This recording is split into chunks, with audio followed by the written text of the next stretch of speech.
Gross annual income का क्या मतलब होता है, ये आज की इस वीडियो में सीख लेते हैं। ग्रोस एनुअल इनकम का मतलब होता है सकल वार्षिक आय, यानी कि जो आपकी साल भर की टोटल आय होती है, टोटल इनकम होती है, उसको ग्रोस एनुअल इनकम कहते हैं।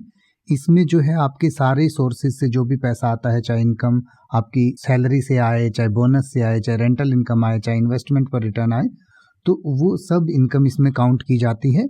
और इसमें से टैक्सेस या जो भी इंश्योरेंस या रिटायरमेंट कॉन्ट्रीब्यूशंस, इन सबको घटाया नहीं जाता है। जो इन सबको घटाने के बाद इनकम बचती है उसको नेट एनुअल इनकम कहते हैं।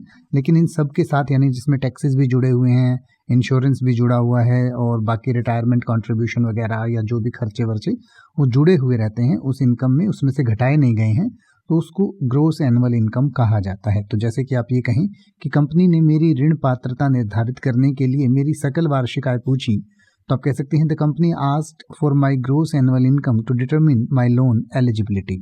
या अगर आप ये कहना चाहें कि इस वर्ष मेरी सकल वार्षिक आय में वृद्धि ने मुझे अधिक बचत करने की अनुमति दी, तो आप कह सकते हैं the increase in my gross annual income this year allowed me to save more. या अगर आप ये कहना चाहें कि बजट की गणना करते समय सबसे पहले अपनी सकल वार्षिक आय जानना महत्वपूर्ण है, तो आप कह सकते हैं when calculating a budget it's important to first know your gross annual income.